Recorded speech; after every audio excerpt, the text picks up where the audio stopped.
ፊልሙ የሚጀምረው እሷና ኒክ እንዴት በፍቅር እንደወደቁና አሁን ላይ ደግሞ ትልቁና ከባዱ ፈተና ይህንን ፍቅራቸው እንዴት ጠብቃ ማቆየት እንደምትችል ስታሰላስል ነው። ኒክ ግንኙነታቸውን ደብቆ ለመቀጠል በመወሰኑ ምክንያት ፍቅራቸውን ከወላጆቻቸው የተሰወረ ሚስጥር ሆኖ ይቆያል። ጥንዶቹ ወደ ቤተሰብ መኖሪያ ቪላ ሲመለሱ ኒክ ለኖህ አስደናቂ የልደት ግብዣ አዘጋጅቶላት እንደነበረ ትረዳለች። እሷም በደስታ ካከበረች በኋላ ወደ ኦክስፎርድ ዩኒቨርሲቲ ለመሄድ ትዘጋጃለች። በዚህም መሃልም ላይን ለጄና የትዳር ጥያቄ ማቅረብ እንደሚፈልግ ነገር ግን ከዛ በፊት ያሉበት ዕዳዎችን በሙሉ መክፈል እንደሚሻ ለኒክ በሚስጥር ይነግረዋል። ለአደጋ የተጋለጠ ህገወጥ የጎዳና ላይ መኪና ውድድር እንደተመዘገበና ሌላው ቀርቶ የራሱን የስፖርት ማዕከል ጭምር ለውርርድ እንዳስያዘ ይገልጽለታል። ላይን ለዚህ ውድድርም የኒክን እርዳታ ቢጠይቅም ኒክ ግን ለኖህ ከህገወጥ የመኪና ውድድሮች ለመራቅ ቃል ስለገባላት መጀመሪያ ላይ ጥያቄውን ውድቅ ያደርገዋል። ሆኖም ግን ላይን ለመጨረሻ ጊዜ ኒክን ማሳመን ይሳካለታል። ሁለቱም ለሴቶች ምንም ነገር ላለመናገር ይስማማሉ። በኋላ ላይ ኖህ ከወላጆቿ አዲስ መኪና ስጦታ ታገኛለች። ከኒክ ጋር ለብቻቸው ለመሆን ጊዜ ስታገኝ እርሱም ልብ ቅርጽ ያለው የልዩ አንገት ሐብል በስጦታ ያበረክትላታል። ብዙም ሳይቆይ ኖህ እና እናቷ አዲሱ መኖሪያ ቤት ለመግባት ወደ ኦክስፎርድ ይጓዛሉ። እዚያ ስትደርስ ግን ኒክን በቦታው ስታገኘው በጣም ትገረማለች። ኒክ መኪናዋን በማድረስ ሰበብ በመጠቀም ለመጨረሻ ጊዜ በሚስጥር ተሰናብቷት ለመሄድ እድሉን ተጠቅሞ ነበር። ኒክ ከመውጣቱ በፊት ሳይገምተው የቀድሞ ትውውቅ የነበራትን ብራየርን ያገኛታል። ግንኙነታቸው ያልተመቸው በመሆኑ እዛ የመጣው የእንጀራ እህቱን ለመጠየቅ እንደሆነ በአጭሩ አስረድቷት በፍጥነት ይሄዳል። የሚያስገርመው ግን ብራየር በኦክስፎርድ የኖህ አብራት የምትኖር የክፍል ጓደኛ ሆና ትገኛለች። ብዙም ሳይቆይም ብራየር ኖህን አብሮ ለመጠጣት እንድትወጣ ትጋብዛታለች።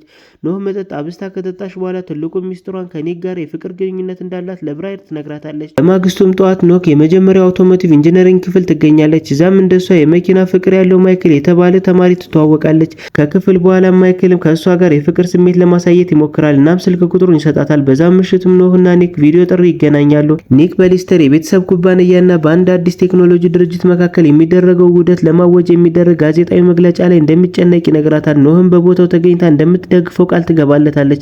በዝግጅቱ ላይ ግን ኖህም የቴክኖሎጂ ኩባንያ ባለቤት ሶፊያ የምትባል ቆንጆ ሴት መሆኗንና እሷም በኒክ ላይ ከፍተኛ ፍላጎት እንዳላት ትረዳለች። በጋዜጣዊ መግለጫው ወቅትም ኒክ በተዘዋዋሪ መንገድ አንዳንድ ቃላትን ለኖህ ቢናገርም እሷ ግን በኒክና በሶፊያ መካከል ያለውን የቅርበት ስሜት ችላ ማለት አልቻለችም። በተመሳሳይ ጊዜ የኖህ እናትም ኖህና ኒክ ምንም እንኳን የእንጀራ ወንድምና እህት ቢሆንም የፍቅር ግንኙነት ውስጥ መሆናቸውን ታውቃለች።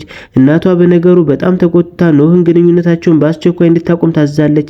እንዲሁም የዩሊያን ምላሽም ይህንን ሲያውቅም የባሰ የከፋ እንደሚሆን ታስጠነቅቃታለች። ኖህ ወደ ኦክስፎርድ ተመልሳ ለብራየር ሁሉን ነገር ትነግራታለች። በዛም ቅስፈት ማይክል መጥቶ መጠጥ ለመጠጣት እንዲወጡ ይጋብዛቸዋል። ኖህ ግብዣዋን ተቀብላ በመጨረሻም የወንድ ጓደኛው እንደምታገኘው ትገልጻለች።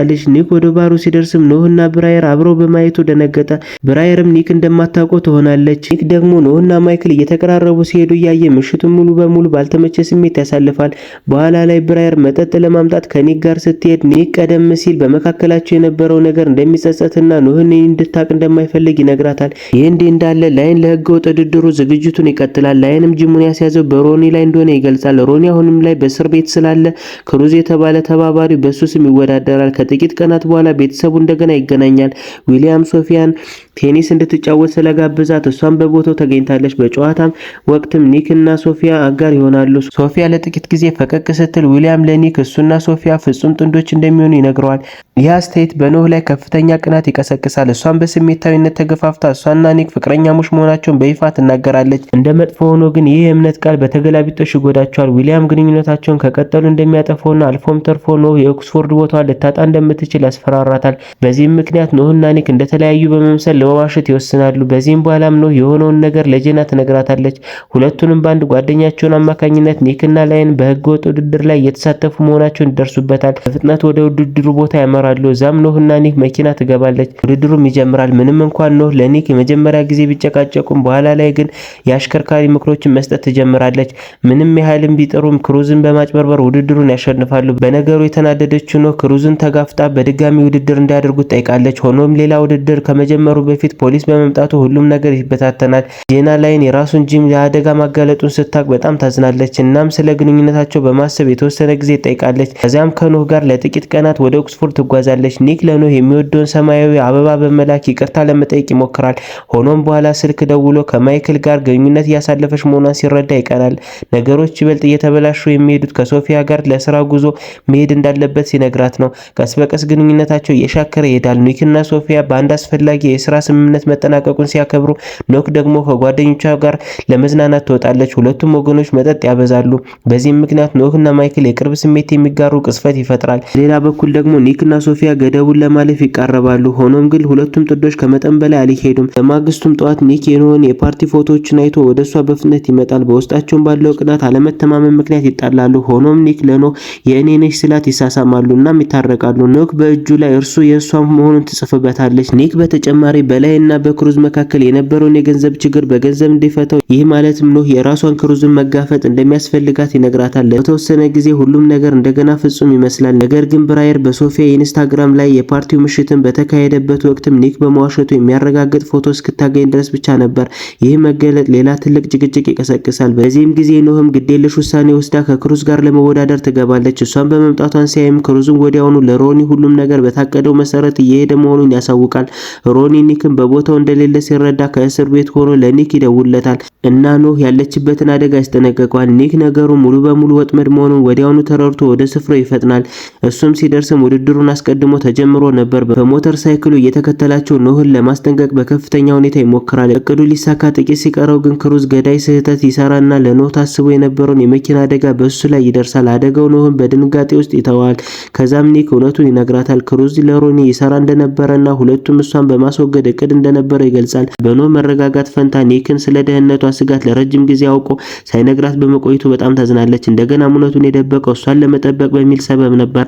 በውሸትና በቅናትና በግንኙነታቸው ሚስጥር የመጠበቅ ሸክም የዛለችው ኖህም ከኒክ የተወሰነ ጊዜ እንድትርቅ ትጠይቋለች። ቀናቶችም ሲያልፉም ሁለቱም በህይወታቸው ለመቀጠል ይሞክራሉ። በመጨረሻ ላይና የጄናን አዲስ የጂም ታላቅ የምርቃት ቀን ይደርሳል። ኒክና ኖህ ሁለቱም እነሱን ለመደገፍ በቦታው ላይ ይገኛሉ። በዓሉ የሚከበረውም ወቅትም ላይን ለጄና የትዳር ጥያቄ ያቀርባል። ሁለቱም ሰውም ይደሰታሉ። ሆኖም ኒክና ኖህ ከአንዳንድ የናፍቆት እይታዎች ውጭ ምንም አልተለዋወጡም። ከጥቂት ቀናት በኋላም ኒክ ወደ ኖህ በመደወል ሲሞክር ስልኩን የምታነሳው ብራየር ነች። እሷም ኖህ ከማይክል ጋር በመሆኗ በጣም ደስተኛና ስራ በዝቶባታል ብላት በመዋሸት ስልኩን ትዘጋዋለች። ነገሩን የባሰ የሚያደርገው ኖህ ከኒክ ምንም ወሬ ስላላገኘች እየተሰቃየች መሆኗ ነው። በኋላ ላይ ብራየር ኖህን ከማይክል ጋር ወደ ሊስተር ኩባንያ 25ኛ ዓመት የምስረታ በዓል እንድትሄድ ለማሳመን ትሞክራለች። ኖህ መጀመሪያ ላይ ብታምጽም ብራየር ዝም ብለው እንደ ጓደኛ እንዲሄዱ በመምከር ታሳምነዋለች። በተመሳሳይ ጊዜ ሶፊያ ኒክን ታበረታተዋለች። እናም ወደ ዝግጅቱ አብሮ ለመሄድ ትጠይቃለች። የክብረ በዓሉ ምሽት ይደርሳል። ኖህ ኒክንና ሶፊያን ከመመልከት መቆጠብ አልቻለችም። ኒክ ደግሞ ኖህን ከማይክል ጋር በማየቱ ይቀናል። ውጥረቱ እየጨመረ ይሄዳል። በመጨረሻ ኒክ ኖህን እያየችው ሶፊያ ድንገት ይስማታል። ይህንን ማየት የኖህን ልብ ይሰብሯል። ኒክ ስህተቱ ወዲያውኑ ተረድቶ ከበስተጀርባው ይሮጣል። በዛ ቅስፈት ብራየር እሷና ኒክ ቀደም ሲል የፍቅር ግንኙነት እንደነበራቸው በመግለጽ ነገሮችን ይበልጥ ታበስበሳቸዋለች። ኖህ በጣም ትቆጣለች። ጓደኛዬ ናት ብላ ያሰበችው ሰው ዋሽታታለች። ኒክም በድጋሚ እውነቱን ደብቋታል።